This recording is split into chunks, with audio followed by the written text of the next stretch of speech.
ಅಲ್ಲಿದ್ರು. ಎಲ್ರಿಗೂ ಕೋಪತ್ತು.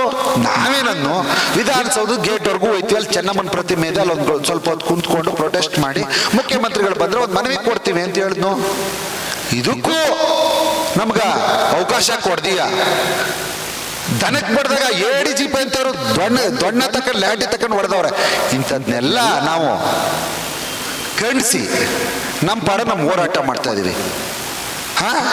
ಈ ಏಜೆಂಟ್ ತರ ಈ ದೊಡ್ಡ ಏಜೆಂಟ್ ಇವ ಈ ಶಿವರಾಮ್, KS ಶಿವರಾಮ್ ವೆರಿ ದೊಡ್ಡ ಏಜೆಂಟ್. ಇತ್ತೀಚೆಗೆ ನಾನು ಕೇಳ್ತಿದ್ದೆ, ನಾನು ಯಾಕಂತಾರೆ ಹೋರಾಟದ ಗಮನದಲ್ಲಿ ಒಂದಿಷ್ಟು ಪತ್ರಿಕೆ ಓದಿದ್ದೀನಿ. ಅದ್ಯಾವುದೋ ಮೂಢ ಹಗರಣದಲ್ಲಿ ಸಿದ್ದರಾಮಯ್ಯನವ್ರ ಪರವಾಗಿ ದಿಕ್ಕಾಪಾಲಾಗಿ ಸಿದ್ದರಾಮಯ್ಯ ಇವ್ರ ಸೋದರ ಮಾವನ ಮಗನ 5-6 ಜನ ಕುಂತ್ಕೊಬಿಡೋದು, ಮಾಡ್ಬಿಡೋದು, ಮಾತಾಡ್ಬಿಡೋದು. ಸಮುದಾಯದವ್ರು ಯಾರು ಕೇಳಲ್ಲ ಅನ್ಕೊಂಡಿದಾರ? ಶೀಘ್ರದಲ್ಲಿ ಮೈಸೂರು, ಹಳೆಯ ಮೈಸೂರು ಭಾಗಕ್ಕೆ ಕರ್ನಾಟಕದ ಲಿಂಗಾಯತ ಎಲ್ಲ ಒಳಪಂಗಡಗಳಲ್ಲಿ ಅತ್ಯಂತ ದೊಡ್ಡ ಸಮುದಾಯವಾದಂಥ ಲಿಂಗಾಯತ ಪಂಚಮಶಾಲಿಯ ಪ್ರಥಮ ಜಗದ್ಗುರುಗಳಾದಂಥ ಬಸವಜಯ ಮೃತ್ಯುಂಜಯ ಶ್ರೀಗಳು ಇನ್ನೂ ಹೆಚ್ಚಿನ ಸಂಘಟನೆ ದೃಷ್ಟಿಯಿಂದ ಮೈಸೂರು ಭಾಗಕ್ಕೆ ಬರ್ತಾರ. KS ಶಿವರಾಮ್ ಬಂದತ್ತು, ಬಾ ನೀ ಕೈ ತರದೆಯ ಕಾಲ್ ತರದೆ ನೀನ್ ನೋಡ್ತೀವಿ ನಾವು. ಇನ್ನೊಂದ್ಸತಿ KS ಶಿವರಾಮ್ ನೀನ್ ಅದ್ಯಾವುದೋ ಮಡಿಸ್ತಾನ ಅನ್ನೋ ವಿಚಾರಕ ಕುಕ್ಕೆ ಸುಬ್ರಹ್ಮಣ್ಯಕ್ಕೆ ಹೋಗಿದ್ದ, ಒಳ್ಳೆ ಕಜಾಯ ಕೊಟ್ಟು ಕಳಿಸಿದ್ರು ಎಲ್ಲರೂ. ಇನ್ನೊಂದ್ಸತಿ ಲಿಂಗಾಯತರ ವಿಚಾರವಾಗಿ, ಲಿಂಗಾಯತ ಸಮಾಜದ ಒಳಪಂಗಡಗಳ ವಿಚಾರವಾಗಿ ನಾವು ಕೇಳ್ತಾ ಇರೋದು ಬಾಬಾ ಸಾಹೇಬ್ ಅಂಬೇಡ್ಕರ್ ಅವ್ರು ಕೊಟ್ಟಿರ್ತಕ್ಕಂಥ ಸಂವಿಧಾನದ ಅಡಿಯಲ್ಲಿ ಅವ್ರು ಕೊಟ್ಟಿರ್ತಕ್ಕಂಥ ಟೋಟಲ್ ನಾವು ಒಂದು ಸಣ್ಣ ತುತ್ತು ಕೇಳ್ತಾವೆ ಅಷ್ಟೀಯ. ಪುನಃ ನೀನು ಪುನರಾವರ್ತನೆ ಮಾಡ್ಕೊಂಡೇನು ನಮ್ಮ ಸಮಾಜದ ಮೇಲೆ ವಿಚಾರವಾಗ್ಲಿ, ಸ್ವಾಮೀಜಿಗಳ ವಿಚಾರವಾಗಿ ಏನಾದ್ರು ಬಂದ್ರ ಹಾಸ್ಪಿಟ್ಲ್ಗೆ ಹೋಗ್ಬೇಕಾಯ್ತಾ, ಹುಷಾರ್ ಅನ್ನೋದನ್ನ ನಾನು ಇವತ್ತಿನ ಪತ್ರಿಕಾಗೋಷ್ಠಿಯಲ್ಲಿ ಖಂಡನೀಯವಾಗಿ ಅವನ ವಿರುದ್ಧ ಹೇಳಕ್ ಇಚ್ಛೆ ಪಡ್ತೀನಿ. ಲಿಂಗಾಯತ ಮತ್ತು ಪಂಚಮಶಾಲಿ ಲಿಂಗಾಯತ ಸಮನ್ವಯ ಸಮಿತಿಯಿಂದ ಇವತ್ತು ಪತ್ರಿಕಾಗೋಷ್ಠಿ ಮಾಡ್ತಾ ಇದ್ದೀವಿ. ತಾವೆಲ್ಲರೂ ಬಂದಿರತಕ್ಕಂಥದ್ದನ್ನು ಸ್ವಾಗತಿಸ್ಲಿಕ್ಕೆ ಇಷ್ಟಪಡ್ತೀನಿ. ಸ್ನೇಹಿತರೆ, ನಾನು ಶಂಭು ಪಟೇಲ್ ಅಂತ ಸಮನ್ವಯ ಸಮಿತಿಯ ಈ ಪ್ರಧಾನ ಕಾರ್ಯದರ್ಶಿಯಾಗಿ, ಮತ್ತು ನಮ್ಮ ದಯಾನಂದ್ ಪಾಟೀಲ್ ಅಂತ ನಮ್ಮ ಟಿ ನರಸೀಪುರದ ನಮ್ಮ ಸಮಾಜದ ಕಾರ್ಯಕರ್ತರು, ಮತ್ತು ಪಂಚಮಶಾಲಿ ವಕೀಲರ ಪರಿಷತ್ತಿಂದ RB ಪಾಟೀಲ್ರಂತ ಬೆಂಗಳೂರು, ಮತ್ತು ಅಲ್ಲಿಂದ ಕರೆದು ರಾಜೇಶ್ ಅವರು ಅಂತೇಳಿ ಮೈಸೂರು ಸಿಟಿ, ಹಾಗೆ KR ನಗರ ಯೋಗೇಶ್ ಅಂತ, ಮತ್ತು ಯಡಿಯಾಲ ಮಧು ಅಂತ ನಮ್ಮ ಸಮಾಜದ ಮುಂದವರು. ಇವತ್ತು ನಾವು ಏನು ಕಳೆದ 14ನೇ ತಾರೀಕು ಮೈಸೂರಿನಲ್ಲಿ KS ಶಿವರಾಮ್ ಅನ್ನುವಂಥ ವ್ಯಕ್ತಿ ಇತ್ತೀಚೆಗೆ ಯಾವುದೋ ಒಂದು ಹಿಂದುಳಿದ ವರ್ಗದ ಜಾಗೃತಿ ವೇದಿಕೆ ಅಧ್ಯಕ್ಷ ಅಂತ ಕಟ್ಕೊಂಡು ಇತ್ತೀಚೆಗೆ ನಾವು 2A ಮೀಸಲಾತಿ ಅಂದರೆ ಕರ್ನಾಟಕದಲ್ಲಿರ್ತಕ್ಕಂತಹ ಹೊಲ ಉಳುವಂಥ ರೈತರು, ನಾವು ಲಿಂಗಾಯತ ಪಂಚಮಶಾಲಿ, ಗೌಡ ದೀಕ್ಷಾ, ಮಲೆಗೌಡ, ಗೌಳಿ ಲಿಂಗಾಯತರು, ನಮ್ಮೆಲ್ಲರ ಸಮಾಜಗಳಿಗೆ 2A ಮೀಸಲಾತಿ ಬೇಕು. ಉಳಿದೆಲ್ಲ ಲಿಂಗಾಯತರುಗಳಿಗೆ ಒಳಪಂಗಡಗಳನ್ನು ಕೇಂದ್ರದ OBC ಪಟ್ಟಿಗೆ ಸೇರಿಸಬೇಕು ಅನ್ನುವಂಥದ್ದು ನಮ್ಮ ಆಗ್ರಹವಾದಂಥ ಹೋರಾಟವನ್ನು ನಾವು ಕಳೆದ 16 ವರ್ಷಗಳಿಂದ ಬಸವಜಯ ಮೃತ್ಯುಂಜಯ ಮಹಾಸ್ವಾಮಿಗಳವರ ನೇತೃತ್ವದಲ್ಲಿ, ಅದರಲ್ಲೂ ಕೂಡ ಕಳೆದ ಸರ್ಕಾರ ಇರ್ಬೋದು, ಈ ಸರ್ಕಾರ ತೀವ್ರವಾದಂಥ ಹೋರಾಟಗಳನ್ನು ಸ್ವಾಮೀಜಿಯವರ ನೇತೃತ್ವದಲ್ಲಿ ಮಾಡ್ಕೊಂಡು ಬರ್ತಾ ಇದ್ದೀವಿ. ತಮ್ಗೆಲ್ರಿಗೂ ಗೊತ್ತಿದೆ, ಸಂವಿಧಾನ ಪ್ರಜಾಪ್ರಭುತ್ವದಲ್ಲಿ ಬಾಬಾ ಸಾಹೇಬ್ ಕೊಟ್ಟಂತಹ ಈ ಸಂವಿಧಾನದ ಅಡಿಯಲ್ಲಿ ಒಂದು ತಟ್ಟೆ ಊಟದಲ್ಲಿ ನಾವಂತೂ ಊಟ ಕೇಳ್ತಾ ಇದ್ದೇವೆ ಹೊರತು ಇಲ್ಲೇನು ಬೇರೆ ಏನಿಲ್ಲ. ಯಾಕಂತಂದ್ರೆ ಅವತ್ತಿನ ಕಾಲದಲ್ಲಿ ಜಮೀನ್ದಾರ್ಗಳಾಗಿರ್ಬೋದು, ಇವತ್ತು ಮದುವೆಗಳಂತ ಓದೋದಂತೆ ಪುನಃ 4 ಜನ ಡಿವೈಡ್ ಆಗಿ ಮನೇಲಿ ಎಲ್ಲ ನಾವು ಕೂಡ ಆರ್ಥಿಕ ಪರಿಸ್ಥಿತಿಯಲ್ಲಿ ಬಿದ್ದೋಗ್ತಾ ಇದ್ದೀವಿ. ಇಂಥ ಪರಿಸ್ಥಿತಿಲಿ ನಾವು ಮೀಸಲಾತಿಯನ್ನು 2A ಮೀಸಲಾತಿಯನ್ನು ಕೇಳ್ತಾ ಇದ್ದೀವಿ. ಅದು ನಾವು ಒಂದು ಸಮುದಾಯದ ವಿರುದ್ಧ ಆಗಲಿ ಅಥವಾ ಇನ್ನೊಂದು ಸಮುದಾಯಕ್ಕೆ ನೋವು ಮಾಡುವಂಥ ವಿಚಾರವಾಗಲಿ ಯಾವುದೇ ವಿಚಾರಗಳನ್ನು ಇಟ್ಕೊಂಡು ನಾವು ಕೇಳ್ತಾ ಇಲ್ಲ. ಆದರೆ ಈ ಪುಣ್ಯಾತ್ಮ KS ಶಿವರಾಮ್ ಇದ್ದಕ್ಕಿದ್ದಾಗಲಿ ಪ್ರೆಸ್ ಮೀಟ್ ಮಾಡಿಬಿಟ್ಟು ನೀವೇನಾದ್ರು ನಾವು ತಿನ್ನ ಅನ್ನಕ್ಕೆ ಕೈ ಹಾಕಿದ್ರೆ ಅನ್ನದ ತಟ್ಟಗೆ ಕೈ ಹಾಕಿದ್ರೆ ಕೈ ಕಡಿತೀನಿ ಅಂತ ಹೇಳೋನಲ್ಲ ಪುಣ್ಯಾತ್ಮ. ಇದು ಬಹಳ ದುರ್ದೈವ. ಇದನ್ನ ಬಹಳ ಖಂಡಿಸ್ತೀವಿ ನಾವು. ಯಾಕೆ ಅಂತಂದ್ರೆ ನೋಡಿ, ಬಹಳ ಗೌರವ ಇದೆ. ಈಗ 2A ಹಿಂದುಳಿದ ವರ್ಗದ ಜನಾಂಗದವರೆಲ್ಲ ಇದ್ದಾರೆ. ಈಗ ಉದಾಹರಣೆಗೆ ಈ KS ಶಿವರಾಮ್ ಅವ್ರ ಸಮುದಾಯ ವಿಯ ಅಂದರೆ ನಮ್ಮ ಕುರುಬ ಸಮುದಾಯದವರು ದೊಡ್ಡ ಹೋರಾಟ ಮಾಡ್ಕೊಂಡು ಬೆಂಗಳೂರಿನ ಸ್ವಲ್ಪ ದೂರದಲ್ಲಿ ದೊಡ್ಡ ಹೋರಾಟ ಮಾಡಿದ್ರು. ನಮ್ಮನ್ನು ಎಷ್ಟಿಗೆ ಸೇರಿಸಿ ಅಂತ ಕೇಳಿದ್ರು ಅವರು ಅಲ್ವಾ. ಎಷ್ಟಿಗೆ ಸೇರಿಸಿ ಅಂತ ಕೇಳಿದಾಗ ನಮ್ಮ ಎಸ್ ಟಿ ಸಮುದಾಯ ಪಾಳ್ಯಗಾರರಾದಂತಹ ನಮ್ಮ ಎಸ್ ಟಿ ಸಮುದಾಯ ಅವ್ರೇನಾದ್ರು ಕೈ ಕಡಿತೀವಿ ಅಂತೇನ್ರು ಇವ್ರಿಗೆ ಹೇಳಿದ್ರ? ಇವತ್ತು ಸಾಮಾನ್ಯ ನ್ಯಾಯ ಸಾಮಾಜಿಕ ನ್ಯಾಯ ಅಂತ ಮಾತಾಡ್ಕೊಂಡು ಬೊಬಡೆ ಹೊಡೆಯುವಂತ ಶಿವರಾಮ್ ಅವರೇ, ನೀವು ಹಿಂದುಳಿದ ವರ್ಗದಲ್ಲಿ ಅತಿ ದೊಡ್ಡ ಸಮುದಾಯ ನಿಮ್ಮ ಸಮುದಾಯ. ಎಷ್ಟು ಜನ ಅಧಿಕಾರಿಗಳು ನೀವಿಯಾ? ಎಷ್ಟು ಜನ KS ಆಫೀಸರ್ಸ್ಗಳು ನೀವಿಯಾ? IPS ಆಫೀಸರ್ಸ್ಗಳು ನೀವಿ? ನಾನೊಂದು ಸಮುದಾಯ ಟಾರ್ಗೆಟ್ ಮಾಡಿ ಮಾತಾಡ್ತಾ ಇಲ್ಲ, ಸಾಮಾಜಿಕ ನ್ಯಾಯದ ಬಗ್ಗೆ ಮಾತಾಡ್ತಾನಲ್ಲ ಅದ್ರ ವಿರುದ್ಧವಾಗಿ ಮಾತಾಡ್ತಾವನಿ. ಅವರು ಆ ಸಮುದಾಯದಲ್ಲಿ ಹಿಂದುಳಿದ ವರ್ಗದ ಸಮುದಾಯ ಅನ್ನುವಂಥದ್ದಲ್ಲಿ ಪಾಪ ಉಪ್ಪಾರ ಸಮುದಾಯ ಇಲ್ವಾ? ನಮ್ಮ ಸವಿತ ಸಮಾಜ ಇಲ್ವಾ? ಗಾಣಗರಿಲ್ವಾ? ಬಳುಜಿಗರಿಲ್ವಾ? ಆ ಅಧಿಕಾರಿಗಳೆಲ್ಲೂ ಕಾಣ್ತಾನೆ ಇಲ್ಲ ನಿಮ್ಮ ಸಾಮಾಜಿಕ ನ್ಯಾಯದ ಅಡಿಯಲ್ಲಿ. ಈಗ ಉದಾಹರಣೆಗೆ SC ಸಮಾಜದಲ್ಲಿ ಒಳ ಮೀಸಲಾತಿ ಹೋರಾಟ ನಡೀತಾ ಇದೆ. ಅದೇ ಥರ ಇಲ್ಲಿ ಬಲಾಢ್ಯವಾದಂಥ ಸಮುದಾಯಗಳು ಒಂದೆರಡು ಸಮುದಾಯ ಸೇರ್ಕೊಂಡು ಹಿಂದುಳಿದ ವರ್ಗದಲ್ಲಿ ನೀವೇ ಬಡ್ದು ಬಾಯಿಗೆ ಹಾಕತ್ತಾ ಇದ್ದೀರಲ್ಲ ಎಲ್ಲ ಕೆಲಸಗಳು, ಎಲ್ಲ ಅಧಿಕಾರಿ, ಎಲ್ಲ ಸ್ಥಾನಮಾನಗಳನ್ನ. ಅಲ್ಲೂ ಒಳ ಮೀಸಲಾತಿ ಬಗ್ಗೆ ಮಾತಾಡಪ್ಪ ನೀನು. ಇಲ್ಲಿ ಬಂದ್ಬಿಟ್ಟು ಕೈ ತರಿತೀನಿ ಕಾಲು ತರಿತೀನಿ ಅಂತಂದು ಯಾರು ಕೇಳಿದರು? ಅಲ್ರಿ, ಕಳೆದ ಸ್ವತಂತ್ರದ ಹಿಂದೆ ಪೂರ್ವಾಜರ ಕಾಲದಿಂದನೂ ಈ ದೇಶದ ಇತಿಹಾಸಗಳನ್ನು ದಯವಿಟ್ಟು ಪತ್ರಕರ್ತರು, ಎಲೆಕ್ಟ್ರಾನಿಕ್ ಮೀಡಿಯಾ ಮಾಧ್ಯಮಗಳು ಎಲ್ಲರೂ ಇದ್ದೀರಾ, ಎಲ್ಲರೂ ದಯವಿಟ್ಟು ಹೇಳ್ತೀನಿ ಕೇಳಿ. ಬೀದರ್ ತುದಿಯಿಂದ ಹಿಡಿದು ಚಾಮರಾಜನಗರದ ತುದಿವರೆಗೂ ಮಠಮಾನ್ಯಗಳನ್ನು ಕಟ್ಕೊಂಡು, ಸರ್ವ ಜನಾಂಗದವರೆಗೂ ಶಿಕ್ಷಣಗಳನ್ನು ಕೊಟ್ಕೊಂಡು, ದಾಸೋಹವನ್ನು ಕಟ್ಕೊಂಡು ಎಲ್ಲ ಕೆಲಸ ಸಮುದಾಯ ಮಾಡ್ತಾ ಇದೆ. ನೀನು ಹಿಂದುಳಿದ, ಈಗ ನಾನು ಸಿದ್ಧಗಂಗೆ ಮಠದ ಓಲ್ಡ್ ಸ್ಟೂಡೆಂಟು. ಅಲ್ಲಿ ನೀನು ಕುರುಬ, ನೀನು ಲಿಂಗಾಯತ, ನೀನು ಉಪ್ಪಾರ, ನೀನು ಮುಸಲ್ಮಾನ, ನೀನು ದಲಿತ ಅಂತ ಏನಾದ್ರು ಕ್ವಶನ್ ಮಾಡ್ತಾ ಇದ್ದಾರ? ಅಂಥ ಸಮುದಾಯದಲ್ಲಿ ಹುಟ್ಟಿರ್ತಕ್ಕಂಥವ್ರು. ನಮ್ಗೆ ಬಸವಣ್ಣ ವಿಭೂತಿ ಕೊಟ್ಟಿದ್ದಾನೆ, ರುದ್ರಾಕ್ಷಿ ಕೊಟ್ಟನ, ಚೆನ್ನಮ್ಮ ಭೈರವನ ಖಡ್ಗ ತೋರ್ಸಳ, ಕ್ರಾಂತಿನೂ ತೋರ್ಸಳ, ಸ್ವತಂತ್ರಕ್ಕಾಗಿ ಹೋರಾಡಿದಂಥ ಸಮುದಾಯದವರು ನಾವು.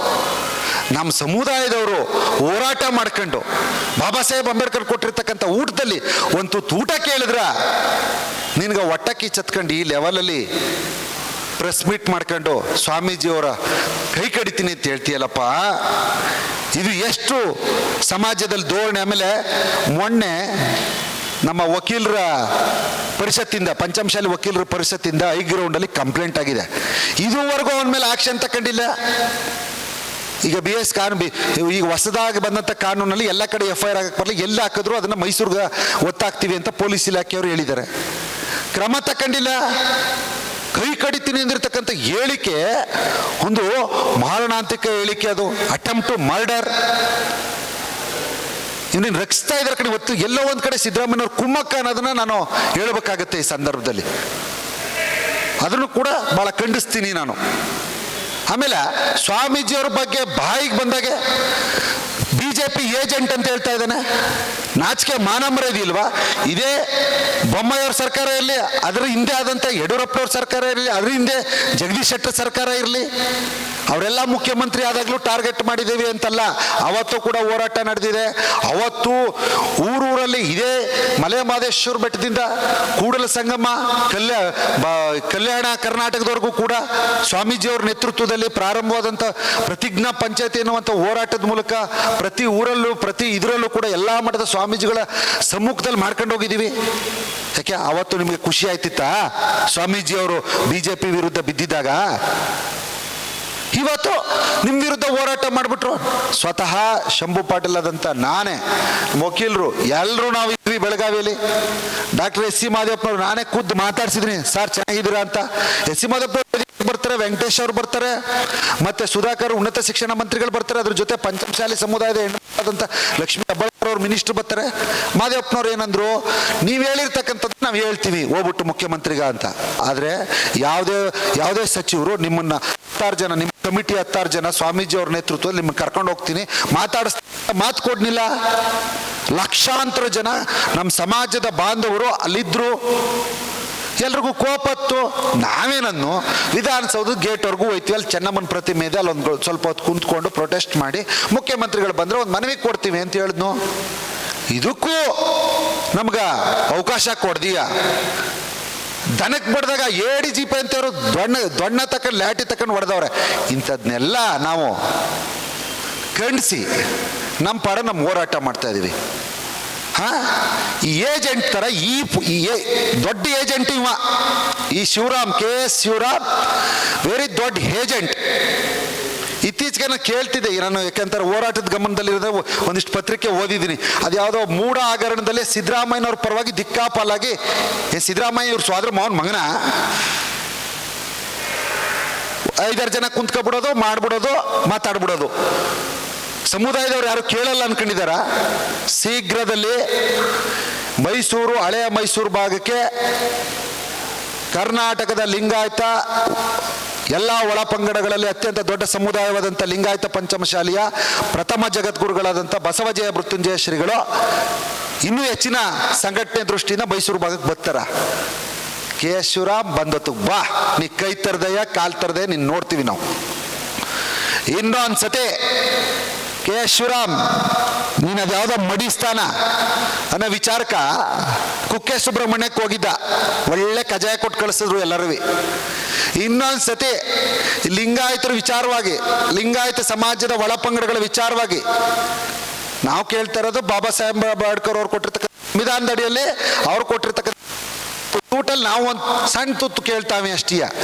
ಪುನಃ ನೀನು ಪುನರಾವರ್ತನೆ ಮಾಡ್ಕೊಂಡು ಏನಾರು ನಮ್ಮ ಸಮಾಜದ ಮೇಲೆ ವಿಚಾರವಾಗಲಿ, ಸ್ವಾಮೀಜಿಗಳ ವಿಚಾರವಾಗಿ ಏನಾರು ಬಂದ್ರ ಹಾಸ್ಪಿಟ್ಲಿಗೆ ಹೋಗ್ಬೇಕಾಯ್ತ, ಹುಷಾರ್ ಅನ್ನೋದನ್ನ ನಾನು ಇವತ್ತಿನ ಪತ್ರಿಕಾಗೋಷ್ಠಿಯಲ್ಲಿ ಖಂಡನೀಯವಾಗಿ ಅವನ ವಿರುದ್ಧ ಹೇಳಕ್ಕೆ ಇಚ್ಛೆ ಪಡ್ತೀನಿ. ದಯಮಾಡಿ ಅವರು ಅವತ್ತು ಅವ್ರೇನು ಹೇಳಿದ್ದಾರೆ, 2A ಮೀಸಲಾತಿ ವಿಚಾರವಾಗಿ ಲಿಂಗಾಯತ ಪಂಚಮಶಾಲಿಗಳ ಶ್ರೀಗಳಿಗೆ ವಾರ್ನಿಂಗ್ ಅಂತ ಎಲ್ಲ ಮೀಡಿಯಾಗಳಲ್ಲೂ ನಾವೇ ನೋಡಿವಿ, ಎಚ್ಚರಿಕೆ ಕೊಟ್ಟಿದ್ದಾನೆ. ಎಚ್ಚರಿಕೆ ಅಂದ್ರೂ ಒಂದ್ಕಿಂತ ಏನು ತಮಾಷೆನ, ಲ್ಯಾಂಡ್ ಆರ್ಡರ್ ಬೇರೆ ಪ್ರಾಬ್ಲಮ್ ಆಗದ. ಮೊನ್ನೆ ನಾವು ನೋಡ್ತಾ ಇದ್ದೀವಿ ಉದ್ದಗಲ್ಕುವಿ ಸ್ವಾಮೀಜಿಯವ್ರು ಬಂದಾಗ ಅಟ್ಯಾಕ್ ಮಾಡಿದ್ರೆ ಏನು ಮಾಡೋಕ್ಕದ್ದು ಸರ್? ದಯಮಾಡಿ ನೀವು ಹಂಗೆ ಹೇಳ್ತಾ ಇದ್ದೀರಿ, ನಾನು ಅದಕ್ಕೆ ಇನ್ನೊಂದು ವಿಷಯ ನಿಮ್ಗೆ ಹೇಳ್ಬೇಕು. ನಾವು ಹೊಲ ರೈತರು ಬುತ್ತಿ ಹೋರಾಟ ಮಾಡ್ತಾವೆ, ನಮ್ಮ ಪರಿಸ್ಥಿತಿ ಹೆಂಗದ ಅಂತ ಅಲ್ಲಿ ಕಣ್ಣಾರ ನಾನು ಸತತ 2.5 ವರ್ಷಗಳಿಂದ ಆ ಭಾಗದ, ಆ್ಯಕ್ಚುಲಿ ನಾನು ಪಂಚಮಶಾಲಿ ಸಮುದಾಯದ ಹೆಣ್ಮಗಳನ್ನೇ ಮದುವೆ ಆಗಿದ್ದೀನಿ ಡಿಕ್ಲೇರ್ ಮಾಡ್ಕೊಳ್ಳೋಕ್ಕೋಸ್ಕರ, ಇದು ಅದು 2 ಒಂದೇ ಅಂತ, ಸರಿನಾ? ನಾನು ಗೌಡ್ ಲಿಂಗಾಯತ ಈ ಭಾಗದಲ್ಲಿ, ಆ ಭಾಗದ ಪಂಚಮಶಾಲಿ. ಯಾಕೆ ಅದನ್ನು ಕ್ಲಾರಿಫೈ ಕೊಡೋಕೆ ಎಲ್ಲರೂ ರೈತರು, ನಾವು ಅದನ್ನ ಮದುವೆ ಆಗಿದ್ದೀನಿ, ನಮ್ಮ ಆ ಸಮಾಜದ ಹೆಣ್ಮಗಳು ಮದುವೆ ಆಗಿದ್ದೀನಿ ಅಂತ ಹೇಳಿದ್ದು ನಾನು. ಹೋರಾಟದಲ್ಲಿ ಈಗ ಗೌಡ್ ಲಿಂಗಾಯತರು ಅಂದ್ರೆ ಯಾರ, ಪಂಚಮಶಾಲಿಗಳು ಅಂದ್ರೆ ಯಾರ ಅಂತಾರಲ್ಲ, ಆ ವಿಚಾರವಾಗಿ ನಾವೆಲ್ಲ ಒಂದನ್ನ ನಾವು ಸಾಬೀತು ಮಾಡಿದ್ವಿ ಜೀವನದ ಮೂಲಕ. ಆದರೆ ನಾವು ಅಷ್ಟು ಸೌಮ್ಯವಾದ ಸ್ವಭಾವದಲ್ಲಿ ಹೋಗ್ತಾ ಇದ್ದೀವಿ. ನಮ್ಗನ್ಸುತ್ತೆ ನಾವು ಕೇಸ್ ಮಾಡ್ತಾ ಇದೀವಿ ಸರ್ ಆಲ್ರೆಡಿ. ಸಾರಿ ಕರೆಕ್ಟ್ ಸರ್. ಈಗ ಆ ವಿಚಾರಕ್ಕೆ ಹೇಳ್ತೀನಿ.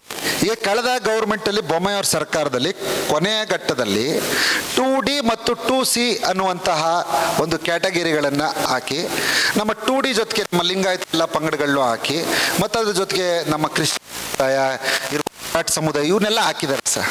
ಈಗ ಅದು ಗೆಜೆಟ್ಟಲ್ಲಿ ಯಥಾ ಪರಿಸ್ಥಿತಿಲಿ ಇದೆ. ಸರಿ ಸರ್, ಅದನ್ನ 2D ಇಂಪ್ಲಿಮೆಂಟ್ ಮಾಡ್ಬೋದು ಸರ್. ಅದನ್ನು ನಾನು ನೇರವಾಗಿ ಹೇಳಕ್ಕೆ ಇಚ್ಛೆ ಪಡ್ತೀನಿ. ಯಾವ ರೀತಿ ಅಂತಂದ್ರೆ, ಈಗ ಉದಾಹರಣೆಗೆ ಸಿದ್ದರಾಮಯ್ಯನವ್ರ ಸರ್ಕಾರ ಬಂದ ತಕ್ಷಣ ಅವ್ರದೇ ಆದಂಥ ಸಮುದಾಯವನ್ನ ಅವ್ರು ಎಷ್ಟಿಗೆ ಶಿಫಾರಸು ಮಾಡಿದ್ದಾರೆ. ಈಗ ನಾವು ಕೇಳಿದಾಗ ನಿಮ್ದು ಕುಲಶಾಸ್ತ್ರ ಅಧ್ಯಯನ ಆಗಿದೆ, ಇದನ್ನೊಂದಾಗಿದ್ದ, ಇನ್ನೂ 12 ಜಿಲ್ಲೆ ಆಗಬೇಕು, 10 ಜಿಲ್ಲೆ ಆಗಬೇಕು ಅಂತ ಹೇಳ್ತಾರೆ. ಇವ್ರದ್ದು ಕುಲಶಾಸ್ತ್ರ ಅಧ್ಯಯನ ಆಗದೆ ಹೆಂಗೆ ಎಷ್ಟಿಗೆ ಶಿಫಾರಸು ಮಾಡಿದ್ರು ಅಲ್ವಾ ಸಾ? ಈಗ 2Dಯಲ್ಲಿ ಇಂಪ್ಲಿಮೆಂಟ್ ಆದಂಥ ಸಮುದಾಯವನ್ನ ಇನ್ನೊಂದು ಕಡೆ ಶಿಫ್ಟ್ ಮಾಡಿ, ನಾವು ದೊಡ್ಡ ಸಮುದಾಯ, ನಮ್ಮ ದೊಡ್ಡ ಸಮುದಾಯ ಅಂತ ಹೇಳ್ತಾರಲ್ಲ ಸರ್. ಈಗ ನಮ್ಮ ಸಮುದಾಯದಲ್ಲಿ ಬಡವರು ಇಲ್ವಾ? ನಮ್ಮ ಸಮುದಾಯದಲ್ಲಿ ಶೋಷಿತ ವರ್ಗದ ಜನರಿಲ್ವಾ ನಮ್ಮಲ್ಲಿ?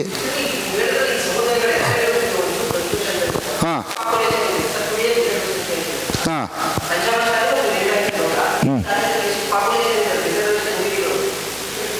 ಅಂದರೆ ಹಾಂ ಹಾಂ ಸರ್, ಪಾಪ್ಯುಲೇಷನ್ ಒಂದು 50-60% ಇದೀವಿ ಸರ್. ಲಿಂಗಾಯತ ಎಲ್ಲ ಒಳ ಪಂಗಡಗಳಲ್ಲಿ ಇರ್ತಕ್ಕಂಥ ಸಮುದಾಯಗಳಲ್ಲಿ ಈ ಪಂಗಡಗಳು ಒಂದು 50-60% ಇದೀವಿ. ಒಂದು 60-70 ಲಕ್ಷ ಬರ್ತೀವಿ. ಹೌದು ಹೌದು, 1.5 ಮೇಲೆ ಬರ್ತೀವಿ ಸರ್. ಬೇಕು ಸರ್. ಲಿಂಗಾಯತರಲ್ಲಿ ಬಣಜಿಗ, ಗಾಣಿಗ, ಸಾದರ್ ಇವರೆಲ್ಲವೂ ಕೂಡ 2L ಆಲ್ರೆಡಿ ಇದ್ದಾರೆ ಸರ್. ನಮ್ಮನ್ನು ಕೈ ಬಿಟ್ಟಿದ್ದಾರೆ. ಹೊಲ ಉಳ ರೈತರು ಸರ್, ನಾವು ಕಸಬ್ದಾರಲ್ಲ. ಬಣಜಿಗರು ಅಂಗಡಿಗಳು ಇಟ್ಕೊಂಡು ಕೆಲಸ ಮಾಡ್ತಾರೆ. ನಾವು ಹೊಲ ಉಳುವಂತ ರೈತರು ಸರ್. ನಾವು ಭೂಮಿ ತಾಯಿನ ನಂಬ್ಕೊ ಬದುಕಂತ ಜನ. ನಿಮಿಷ ಮಾನಸಿಕ ಸ್ಥಿಮಿತೆಯನ್ನ ಕಳೆದುಕೊಂಡಂತ ಅವರೇ ಸ್ವಯಂ ಘೋಷಿತ ಹಿಂದುಳಿದ ವರ್ಗದ ಅಧ್ಯಕ್ಷರು ಅಂತೇಳಿ ಘೋಷಣೆ ಮಾಡಿಕೊಂಡಿರ್ತಕ್ಕಂಥ ಶಿವರಾಮ್ ಅವರಿಗೆ ನೇರವಾಗಿ ಎಚ್ಚರಿಕೆಯನ್ನು ಕೊಡ್ತಾ ಇದ್ದೇನೆ. ಕರ್ನಾಟಕದ ಎಲ್ಲ ಭಾಗದ ಲಿಂಗಾಯತರು ಒಂದು ಮಾಧ್ಯಮದಲ್ಲಿ ಒಂದು ಯಾವಾಗಲೂ ಬಿತ್ತರ ಮೇಲ್ವರ್ಗ ಇದೇ ಮೊದಲನೇ ರಾಂಗ್ ಇದೆ. ಆಕ್ಚುಲಿ ಗೌರವಾನ್ವಿತ ಮುಖ್ಯಮಂತ್ರಿಗಳು ಸದನದಲ್ಲಿ ಮಾತನಾಡ್ತಾರೆ, ಅತ್ಯಂತ ಹಿಂದುಳಿದ, ಅತಿ ಹಿಂದುಳಿದ ಇವತ್ತು ಲಿಂಗಾಯತ ಮತ್ತು ಒಕ್ಕಲಿಗರ ಹಾದಿಯಾಗಿ ಹಿಂದುಳಿದ ಜಾತಿಯಲ್ಲಿ 3A 3Bಯಲ್ಲಿ ಇರ್ತಕ್ಕಂಥದ್ದನ್ನ ನೀವೆಲ್ಲರೂ ಕೂಡ ನೋಡಿರ್ತೀರಿ. ಈಗ ಅವರ ಒತ್ತಾಯ ಏನು? ನಾವು ಕೃಷಿಕ ಸಮಾಜ, ನಾವೆಲ್ಲರೂ ಕೂಡ ಕೃಷಿಯನ್ನ ಅವಲಂಬಿತರಾಗಿ ಬದುಕ್ತಾ ಇದ್ದೇವೆ. ನಾವು ಇವತ್ತಿನ ಈ ಒಂದು ವರ್ತಮಾನದಲ್ಲಿ ಬದುಕೋದಕ್ಕೆ ಆಗ್ತಾ ಇಲ್ಲ. ಆರ್ಥಿಕವಾಗಿ ಸಂಕಷ್ಟಕ್ಕೆ ಇಳಗಾಗ್ತಾ ಇದ್ದೇವೆ. ರೈತರು ಭೂಮಿಯನ್ನ ಮಾರಾಟವನ್ನ ಮಾಡಿ ಜೀವನ ಮಾಡ್ತಾ ಇದ್ದೇವೆ. ನಮಗೂ ಸಾಮಾಜಿಕ ನ್ಯಾಯವನ್ನ ಕೊಡಿ ಅಂತ ಹೇಳಿ ಅವರು ಹಕ್ಕೊತ್ತಾಯ, ಅವರು ಒಂದು ಪ್ರತಿಭಟನೆಯನ್ನ ಸಂವಿಧಾನಬದ್ಧವಾಗಿ ಮಾಡ್ತಾ ಇದ್ದಾರೆ. ಈ ಬ್ಯೂಟಿ ಆಫ್ ಡೆಮಾಕ್ರಸಿ ಏನ್ ಹೇಳ್ತ್ರಿ? ನಮ್ಮ ಬೇಡಿಕೆಯನ್ನ ಗೌರವಾನ್ವಿತ ಮುಖ್ಯಮಂತ್ರಿಗಳಿಗೆ ತಲುಪೋವರೆಗೂ ನಾವು ಹೋರಾಟವನ್ನ ಸಂವಿಧಾನಬದ್ಧವಾಗಿ ಮಾಡ್ತಾ ಇದ್ದೇವೆ. ಎಲ್ಲಿ ಸಂವಿಧಾನ ಬಾಹಿರ? ಗೌರವಾನ್ವಿತ ಮುಖ್ಯಮಂತ್ರಿಗಳು ಸಂವಿಧಾನ ಬಾಹಿರ ಅಂತ ಹೇಳಿದ್ದಾರೆ. ಅವರ ಹೇಳಿಕೆಯನ್ನು ಕೂಡ ನಾವು ಖಂಡಿಸ್ತೇವೆ. ಹಳೆ ಮೈಸೂರು ಭಾಗದ ಅಖಂಡ ಲಿಂಗಾಯತ ಸಮುದಾಯ. ಒಂದೇ ನಿಮಿಷ ಯಾಕೆ ಒಂದೇ ನಿಮಿಷ ಸಹೋದರರೇ, ನಾನು ಯಾಕೆ ಹೇಳ್ತೀನಿ ಅಂದ್ರೆ, ಶಿವರಾಮ್ ಅವರಿಗೆ ಆಯ್ತು ಶಿವರಾಮ್ ಅವರಿಗೆ ಹೇಳ್ತೇನೆ, ಕೈನ ಕತ್ತರಿಸ್ತೇನೆ. ಪುಡಾರಿ ಅವ್ರ ಕೂದಲು ಕೀಳಕ್ಕಾಗ್ಲಿಲ್ಲ ಏನ್ರಿ? ಸಾಮಾನ್ಯ ಜ್ಞಾನ ಇದೆಯಾ ಅವರಿಗೆ? ಪ್ರಜಾಪ್ರಭುತ್ವದ ಅಡಿಯಲ್ಲಿ ಪ್ರತಿಯೊಂದು ಕಾಯಕ ಸಮಾಜಗಳಿಗೂ ಕೂಡ ಹಕ್ಕಿದೆ. ಕಾಯಕ ಸಮಾಜಗಳು ಅಂದ್ರೆ ಏನು? ಅನುಭವ ಮಂಟಪದಲ್ಲಿ ಇರ್ತಕ್ಕಂಥ ಕಾಯಕ ಸಮಾಜಗಳಿಗೆ ಇವತ್ತು 2A ಮೀಸಲಾತಿ ಅಡಿಯಲ್ಲಿ ನೇರವಾದ ಫಲಾನುಭವಿಗಳಾಗಿ ಅವರು ಫಲವನ್ನ ಉಣ್ತಾ ಇಲ್ಲ. ಬಲಾಢ್ಯರು ಆ 2A ಮೀಸಲಾತಿಯಲ್ಲಿ ಇರ್ತಕ್ಕಂಥ ಬಲಿತರು ಅದರ ಉಪಯೋಗವನ್ನ ಪಡೆದುಕೊಂಡು ಇನ್ನು ಅವ್ರಿಗೆ ನ್ಯಾಯ ಕೊಡ್ಸಕ್ಕಾಗಿಲ್ಲ. ನೋಡಿ, ನಮ್ಮ ಈ ಒಂದು ಪತ್ರಿಕಾಗೋಷ್ಠಿ, ಒಂದು ನಿಮಿಷ ತಿರ್ಚುವಂತ ಕೆಲಸ ಬೇಡ. ಇವತ್ತಿನ ಪತ್ರಿಕಾಗೋಷ್ಠಿ KS ಶಿವರಾಮ್ ಅವರ ಅಪ್ರಬುದ್ಧ ಹೇಳಿಕೆ, ಕೈ ಕತ್ತರಿಸುತ್ತೇವೆ, ಪುಡಾರಿ ರೀತಿ ವರ್ತನೆ ಮಾಡ್ತಾ ಇದ್ದೀರಿ, ಕಾವಿಯನ್ನ ಕಳಿಸಿ ರಾಜಕೀಯಕ್ಕೆ ಬನ್ನಿ, ನೀವು ಅವ್ರ ಕೂದಲು ಏನಿದು? ಮಾನಸಿಕ ಸ್ಥಿಮಿತವನ್ನ ಕಳೆದುಕೊಂಡಂತ KS ಶಿವರಾಮ್ ಅವರಿಗೆ ಎಚ್ಚರಿಕೆಯನ್ನ ಕೊಡ್ಲಿಕ್ಕೆ ಈ ಒಂದು ಪತ್ರಿಕಾಗೋಷ್ಠಿಯನ್ನ ಕರೆದಿರ್ತಕ್ಕಂಥದ್ದು. ಹೋರಾಟ, ಪ್ರತಿಭಟನೆ ಅನ್ನೋದು ನಮ್ಮ ಸಂವಿಧಾನದ ಹಕ್ಕು. ನಮ್ಮ ಪ್ರತಿಭಟನೆಯನ್ನ ನಾವು ಮಾಡ್ತೇವೆ. ಅದು ಆಗೋದು ಬಿಡೋದು ನ್ಯಾಯಾಲಯ ತೀರ್ಪು ಮಾಡುತ್ತೆ. ಅದಕ್ಕೆ ಆದಂತಹ ಆಯೋಗ ಇರುತ್ತೆ, ವರದಿ ತರಿಸ್ಕೊಳ್ತಾರೆ. ಗೌರವಾನ್ವಿತ ಮುಖ್ಯಮಂತ್ರಿಗಳಿದ್ದಾರೆ. ಯಾರಪ್ಪ? KS ಶಿವರಾಮ್. ಏನ್ ಹೇಳೋದಕ್ಕೆ ಕೇಳೋದಕ್ಕೆ ಯಾರಿಲ್ಲ ಅನ್ಕೊಂಡಿದ್ದೀರಿ? KS ಶಿವರಾಮ್ ಅವರ ಮಿತಿಯನ್ನ ಹರಿತು ಮಾತನಾಡಿ, ಸಂವಿಧಾನ ಬದ್ಧವಾದಂಥ ಮಾತುಗಳನ್ನ ಹಾಡಿ, ನೀವು ವಿರೋಧ ಮಾಡಬೇಡಿ ಅಂತ ನಾ ಹೇಳಿಕ್ಕೆ ಇಚ್ಛೆ ಪಡೋದಿಲ್ಲ. ವಿರೋಧ ಮಾಡಿ, ಅದಕ್ಕೆ ಒಂದು ವೇ ಆಫ್ ಟಾಕಿಂಗ್ ಇದೆ. ಇನ್ನು ಮುಂದೆ ಜನಗಳೇ ಉತ್ತರ ಕೊಡ್ತಾರೆ ಈ ರೀತಿ ಮಾತನಾಡಿದ್ರೆ. ಯಾಕೆ ಈ ಮಾತನ್ನು ಹೇಳ್ತೇನೆ? ಅವರಿಗೆ ಕನಿಷ್ಠ ಯಾಕೆ ಲಾಟಿನೇ ಹೊಡಿಬೇಕಾಗಿತ್ತು ಅವ್ರಿಗೆ? ಅಷ್ಟು ದೊಡ್ಡ ಹೋರಾಟ ಮಾಡಿದ್ರ, ನ್ಯಾಯಯುತವಾದ ಹೋರಾಟವನ್ನ ಮಾಡಿದ್ದಾರೆ. ಒಂದು ವಾರದ ಮೊದಲೇ ಹೇಳಿದ್ದಾರೆ ಅವರು, ನಾವು ಪ್ರತಿಭಟನೆಯನ್ನ ಜೋರು ಮಾಡ್ತೇವೆ ಅಂತ. ಗರಿಷ್ಠವಾಗಿ ಬಲಪ್ರಯೋಗ ಯಾಕೆ ಮಾಡ್ತೀರಿ? ನೀವು ಕನಿಷ್ಠ ಬಲಪ್ರಯೋಗ ಮಾಡಬೇಕಾಗಿತ್ತು. ಕನಿಷ್ಠ ಬಲಪ್ರಯೋಗ, ಗರಿಷ್ಠ ಬಲಪ್ರಯೋಗ ಎರಡು ವ್ಯತ್ಯಾಸ ಇದೆ. ಲಾಠಿಯನ್ನ ಹೊಡೆದು, ಕೇಳಿ ಸ್ವಾಮಿ, ಸ್ವಲ್ಪ ಕೇಳಿ ಸ್ವಾಮಿ, ಆಗ ಏನ್ ಮಾಡ್ಬೇಕಾಗಿತ್ತು ನೀವು? ಅದನ್ನೇ ಹೇಳ್ತಾ ಇದ್ದೀನಿ, ಈ ಪದಗಳನ್ನ ಅರ್ಥ ಮಾಡ್ಕೊಳ್ಳಿ. ಕನಿಷ್ಠ ಬಲ ಪ್ರಯೋಗ ಮಾಡಬೇಕಾಗಿತ್ತು. ಗರಿಷ್ಠ ಬಲ ಪ್ರಯೋಗ ಯಾಕೆ ಮಾಡಿದ್ರಿ? ಅವರಿಗೆ ರಕ್ತ ಬರೋ ತರ ಹೊಡೆದೋದು, ಕಾಲು ಕೈ ಮುರಿಯೋದು, ಇದೇನಾ ನಿಮ್ಮ ಒಂದು ನ್ಯಾಯ? ಹಾಗಾದ್ರೆ ಆ ಸಮುದಾಯ ನಿಮಗೆ ಓಟೆ ಮಾಡಿಲ್ವಾ? ಕಾಂಗ್ರೆಸ್ ಸರ್ಕಾರಕ್ಕೆ ಅವ್ರು ಯಾರು ಓಟೆ ಮಾಡಿಲ್ವಾ? 135 ಸ್ಥಾನ ಹಾಗೆ ಬಂತ? ಪ್ರಜಾಪ್ರಭುತ್ವದ ಅಡಿಯಲ್ಲಿ ಪ್ರತಿಯೊಂದು ಸಮಾಜವನ್ನ ಕೂಡ ಸಮನಾಗಿ ಕಾಣುವಂಥದ್ದು ಗೌರವಾನ್ವಿತ ಮುಖ್ಯಮಂತ್ರಿಗಳ ಕರ್ತವ್ಯ. ಸ್ವಾಮೀಜಿಗಳು ಬೀದಿ ನಿಂತು ಹೋರಾಟ ಮಾಡ್ತಾರೆ. ಮತ್ತೆ ಇವುಗಳೆಲ್ಲ ಬೀದಿಗಳು ನಿಂತಿದ್ದಾರೆ. ನಿಮ್ಮ ಸಮುದಾಯದ ಪ್ರತಿನಿಧಿಸಿ ಟಿಕೆಟ್ ನೋಡ್ತಿದ್ರು ಕಾಂಗ್ರೆಸ್ ಮಿನಿಸ್ಟರ್ ರಾಜ್ಯದಲ್ಲಿ ಯಾಕೆ ಹೋರಾಟಕ್ಕೆ ಬೆಂಬಲ ಕೊಡ್ತಾರೆ? ಅಖಂಡ ಒಂದು ವಿಧಾನಸಭಾದಲ್ಲಿ ಮತದಾರರು ಎಲ್ಲ ಸಮುದಾಯದವರು ವೋಟ್ ಮಾಡಿನೇ ಶಾಸಕರಾಗೋದು. ಸಮುದಾಯ ಅಂದ್ರೆ ಒಂದೇ ಸಮುದಾಯದಿಂದ ಯಾರು ಶಾಸಕರಾಗ್ಲಿಕ್ಕೆ ಆಗೋದಿಲ್ಲ. ಪ್ರತಿಯೊಂದು ಸಮಾಜ ವೋಟ್ ಹಾಕಿರುತ್ತೆ ಕೇಳಿ. ಅವರ ವೋಟ್ ಅನ್ನು ತಿರಸ್ಕಾರ ಮಾಡಿ ರಾಜೀನಾಮೆ ಕೊಟ್ಟು ಹೋಗ್ಲಿಕ್ಕಾಗತ್ತಾ? 100% ಅಕ್ಸೆಪ್ಟ್ ಅಲ್ಲ. ಯಾರು ಹೇಳಿದ್ದ ಮಾತನ್ನ? ನೀವ್ ಹೇಳ್ತಾ ಇದ್ರಿ ಆ ಮಾತನ್ನ. ಪಂಚಮಶಾಲಿಗಳು ಕೂಡ ಮತದಾರರಿದ್ದಾರೆ, ನಿಮಗೆ ಮತವನ್ನ ಕೊಟ್ಟಿದ್ದಾರೆ. ಶಿಗ್ಗಾಂವ್ ಕ್ಷೇತ್ರದಲ್ಲಿ ನೀವು ಓಟ್ ತಗೊಂಡೆ ತಾನೇ ಗೆದ್ದಿರೋದು ಸ್ವಾಮಿ. ಜನಪ್ರತಿನಿಧಿಗಳಿಗೆ ಯಾಕಿಲ್ಲ ಅಂದ್ರೆ ಕೇಳಿ ಯಾಕಿಲ್ಲ ಜನಪ್ರತಿನಿಧಿಗಳಿಗೆ? ಅವರು ಭಾಗವಹಿಸಿದ್ದಾರೆ ಸ್ವಾಮಿ. ಅವರ್ ಹಾನರಬಲ್ ಮಿನಿಸ್ಟರ್ಸ್ ಪ್ರತಿಭಟನಾ ವೇದಿಕೆಯನ್ನು ಹತ್ತಿದ್ದಾರೆ. ಲಕ್ಷ್ಮೀ ಹೆಬ್ಬಾಳ್ಕರ್, ಯಾರವನು ಕಾಶಪ್ಪನವರ್, ಬಸವನಗೌಡ ಪಾಟೀಲ್ ಯತ್ನಾಳ್,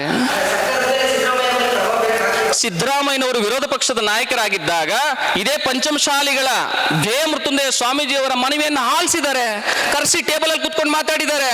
ವಿರೋಧ ಪಕ್ಷದಲ್ಲಿದ್ದಾಗ ಆ ಮಾತು, ಆಡಳಿತ ಪಕ್ಷಕ್ಕೆ ಬಂದಾಗ ಈ ಮಾತು ಎಲ್ರಿ? ಇದು ಪ್ರತಿಯೊಂದು ಪಕ್ಷಕ್ಕೂ ಅನ್ವಯಿಸುತ್ತೆ ರೀ ಇದು. ಜನರನ್ನ ಮರಳು ಮಾಡಬೇಡಿ, ಜನರನ್ನ ಉದ್ವೇಗಕ್ಕೊಳಗಾಗಬೇಡಿ. ನಿಮ್ಮ ಬಲ ಪ್ರಯೋಗ ಕನಿಷ್ಠ ಬಲ ಪ್ರಯೋಗ ಆಗಬೇಕು. ಕಲ್ಲಲ್ಲಿ ಹೊಡೆದು ಬಿಟ್ರೆ ಏನು ಮುತ್ತು ಕೊಡ್ಬೇಕಾ ಅಂತ ಕೇಳ್ತಾರೆ ಗೌರವಾನ್ವಿತ ಗೃಹ ಸಚಿವರಾದ ಪರಮೇಶ್ವರ್ಜಿ. ಮುತ್ತು ಕೊಡಬೇಡಿ ಸ್ವಾಮಿ. ಗರಿಷ್ಠ ಬಲ ಪ್ರಯೋಗ ಮಾಡದೆ ಕನಿಷ್ಠ ಬಲ ಪ್ರಯೋಗ ಮಾಡಬೇಕಾಗಿತ್ತು. ಈ ಒಂದು KS ಶಿವರಾಮ್ ಅವರಿಗೆ ನಾವು ಎಚ್ಚರಿಕೆಯನ್ನು ಕೊಡ್ತಾ ಈ ಒಂದು ವೇದಿಕೆಯಲ್ಲಿ ಈ ಒಂದು ತೀವ್ರವಾಗಿ ಬಲವಾಗಿ ಖಂಡಿಸ್ತೇವೆ. ಈ ಒಂದು ದೌರ್ಜನ್ಯವನ್ನ ಖಂಡಿಸ್ತಾ ಈ ಒಂದು ಪತ್ರಿಕಾಗೋಷ್ಠಿಯನ್ನ ಮುಗಿಸಿ ನಿಮ್ಮೆಲ್ಲ ಮಾಧ್ಯಮ ಮಿತ್ರರಿಗೆ ಧನ್ಯವಾದವನ್ನ ಹೇಳಲಿಕ್ಕೆ ಇಚ್ಛೆ ಪಡ್ತೇನೆ. Thank you.